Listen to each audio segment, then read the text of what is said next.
Welcome to the He's Got Issues Independent Comics Edition number 24. I'm John Cooney here to preview new independent comics being released August 7th, 2013, beginning alphabetically with Boom Studios and Garfield number 16. The King of the Cats meets the Queen of the GIFs. As the summer heats up, we've heard your response to the awesome guest artists who have been having fun with our gang each month. This time we have a very special friend helping out as Lucy McKelliff drops by to draw an all-new story. The popular internet artist joins forces with the world's most famous cat. This is going to be awesome. Next, we've got Higher Earth number 9. This is it, the final issue. For the first time in her life, Heidi is absolutely certain of what she must do next, and Rex is forced to face the consequences of the events he has set in motion, as the final push against Higher Earth comes to its epic conclusion. We've also got Planet of the Apes, Cataclysm number 12. The Cataclysm reaches its apex with the final issue of Gabriel Hardman and Karina Becko's epic series. With the clock rapidly winding down, Zira and Cornelius must find a way to unite the warring ape factions before the very fabric of society tears apart the Planet of the Apes. We've also got Robocop, Last Stand number 1 of 8. Frank Miller's vision for Robocop's final chapter revealed. Frank Miller's incredible unproduced screenplay has been brought to life in this hard-hitting Stephen Grant-penned adaptation. With all the brains, guts, and bullets that made the first film an instant classic, this is a comic event not to miss. The police force is disbanded, the people of Detroit have been evicted from their homes, Ed 209's and OCP officers run the streets. With OCP's vision for Delta City well underway, Robocop may be the city's last hope. This is Robocop's last stand, as it was always intended to be. Ask your retailer about the striking Mondo Incentive variant cover by Jay Shaw. And we've got Suicide Risk number 4. In the grips of the statuesque but deadly diva, Leo struggles to find purchase not only for his sanity, but his very existence. Trapped in Diva's lair without hope, Leo must find a way to escape before she destroys the very people he holds dear. From Dark Horse Comics, we've got Abe Sapien number 5, The New Race of Man part 2 of 2. After a half-eaten body washes ashore, a small cult suspects the hungry killer may be Abe, who flees to the Salton Sea only to confront a dangerous Ogdru Hem larva. Next, we've got Catalyst Comics number 2 of 9. Frank Wells saved the world, but now what? Amazing Grace fights for life in a cosmic coma, and the agents of change have a superhero encounter session. Don't miss the second smash issue of the baddest comic on the stands. And we've got Michael Avon Oeming's The Victories number 4 of 5, Transhuman part 4. With the public turning against the Victories and the other powered humans, the government takes action. All powered beings are ordered to turn themselves into an internment camp, but when heroes and villains alike refuse to do so, a new force is unleashed, and one villain is made an example of. From Dynamite Entertainment, we've got Black Bat number 4. When Black Bat finds himself trapped by police who are determined to take him in dead or alive, he receives an assist from an unlikely source. Also a look back at the night that Tony Quinn lost everything. Next, we've got Damsels number 9. Weeks have passed since the defeat of the Army of Fear in the Enchanted Fortress and the breaking of the King's curses in Villeneuve. Nevertheless, things were not as they were before the Witches 3 cast their wicked spells. Is a return to the old kingdoms and the old ways possible, or has the folktale world and its people been changed forever? Find out as the next arc of Damsels begins. We've also got Dark Shadows number 19. How far will young David go to save the life of his vampire girlfriend? How far will she let him go? These two love-lost teens need serious guidance, but unfortunately the only adult nearby only has their best interests in mind. May Collinwood inhabitants be damned. Next, we've got George R.R. Martin's A Game of Thrones number 16. News of Eddard Stark's arrest for treason is spread to Castle Black, where Jon Snow, now a member of the Night's Watch, finds the onus of bastardy is nothing compared to being the son of an accused traitor. But that's the least of his problems, for the frozen corpses of 2 rangers brought back for examination proved lively enough to commit murder. Meanwhile, in Winterfell, Robb Stark calls his bannermen and marches south, though the wildling woman Asha argues that the real fight lies to the north against the mysterious others. But with Eddard and Sansa held hostage, Robb knows that only victory on the battlefield can save them, and so together with his mother, Lady Catelyn, Robb prepares an audacious roll of the dice. We've also got Lady Rawhide number 1 of 5. Lady Rawhide returns in an all-new adventure. This time she faces not only the corrupt forces of the government, bent on cowing the populace through privation and cruelty, but also a new team of vigilantes, the Sisters of the White Rose. The Sisters, inspired by Lady Rawhide's actions, have taken up the struggle against tyranny. Although she supports the sisters' aims, Lady Rawhide is forced to stand against their bloody methods.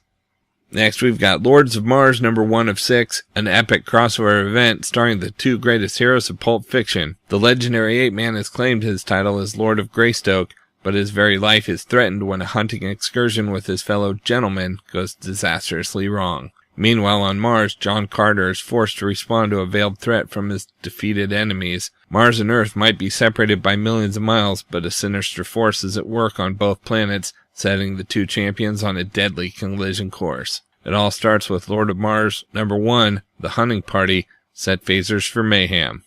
We've also got Owl number 2 of 4. The owl is stunned by a blast from the past when Owl Girl shows up on the scene, but this can't be the same woman he partnered up with all those years ago. She died. So who is this mysterious new Owl Girl, and where did she get her violent streak from?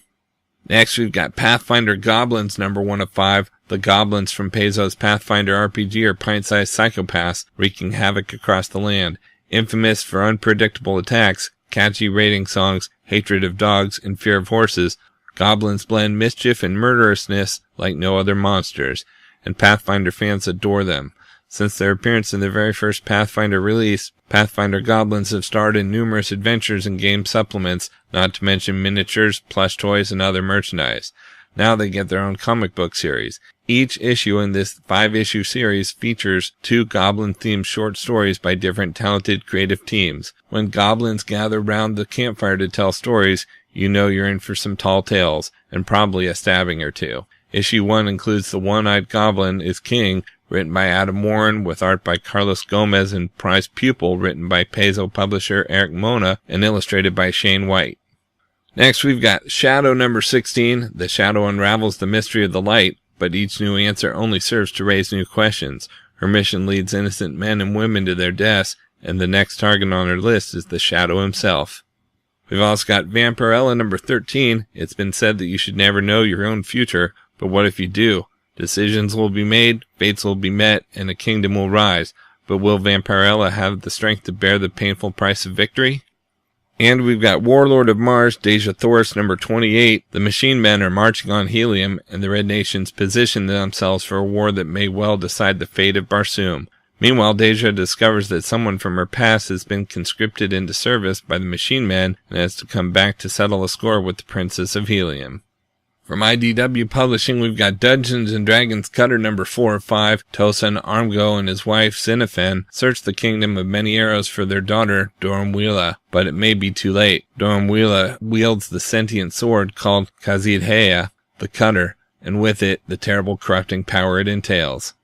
Next, we've got G.I. Joe, the Cobra Files number 5. Everyone on the Cobra Files team is reeling from their previous mission. Everyone but Clockspring. He's got other things on his mind. Dejected and bitter over Flint and Chameleon's recent tryst, he's starting to listen to Tomax's sinister advice, and thinking of taking matters into his own hands.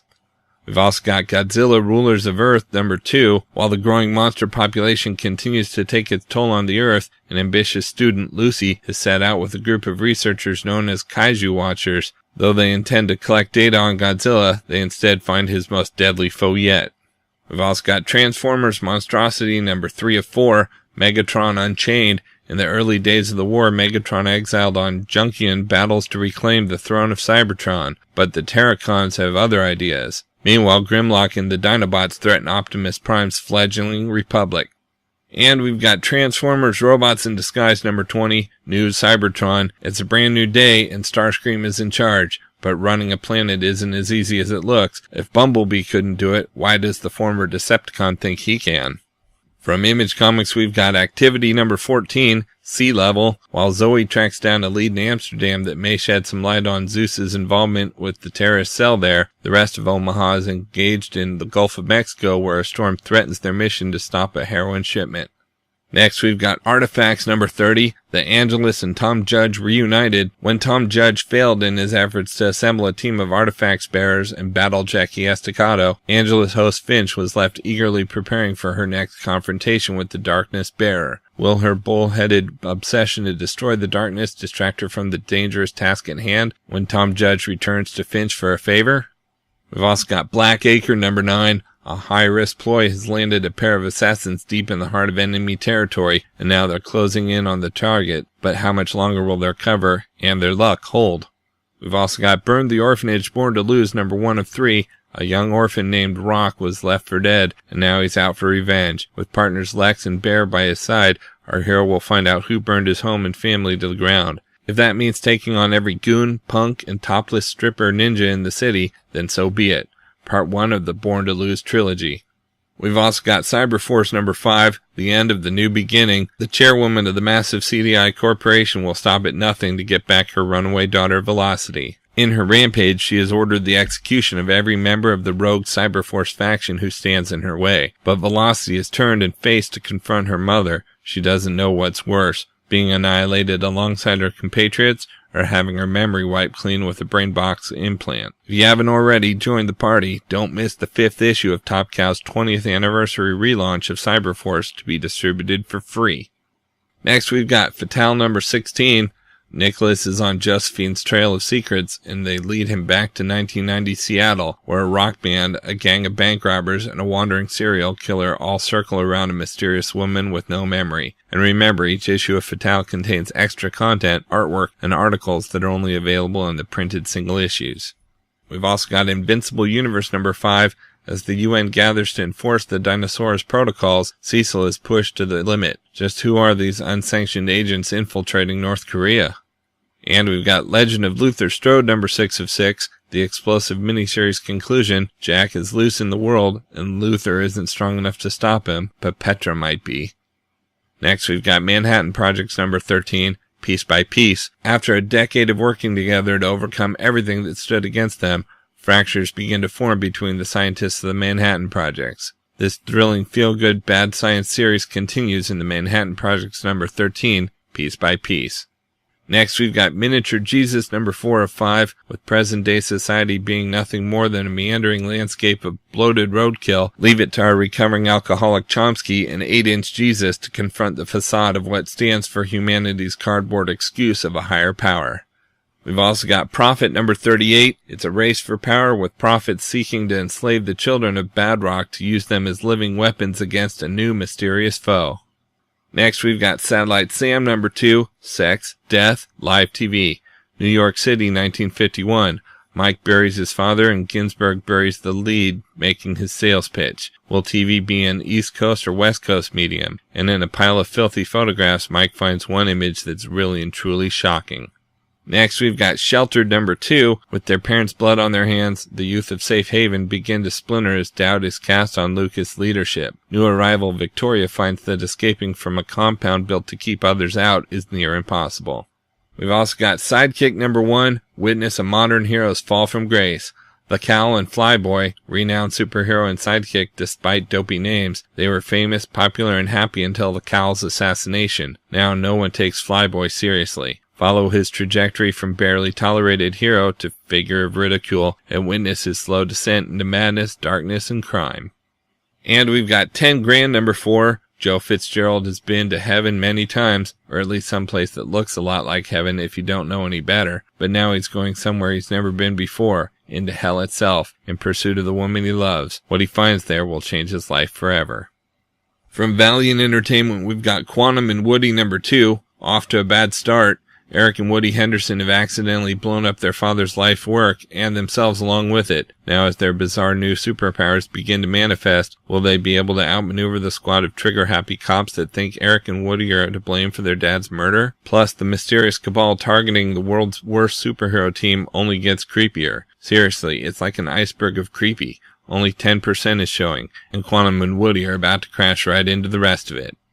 And we've got Shadow Man number 9, the deepest cut of all. Jack suffers a devastating betrayal as Master Dark's ultimate plan stands revealed. Now with the Brethren on the verge of wiping out Dox and the Abettors, and the dead side threatening to explode into our world, Jack will have to call on everything he's got to stop them, or lose everything trying. Okay, so that's a look at some of the top independent publishers this week, but there's still plenty of other books out as well, so be sure to check out my YouTube channel at he'sgotissues.com to see both the Marvel and DC videos for this week, as well as my usual roundup of all my favorites for the week, with a little more depth and insight than you get here. And if you like these videos, be sure to let me know by leaving a comment and subscribing. You can also follow He's Got Issues on Facebook, Twitter, Pinterest, and Tumblr to see everything I'm reading as I read it. So until next week, I'm John Cooney, and I've got issues.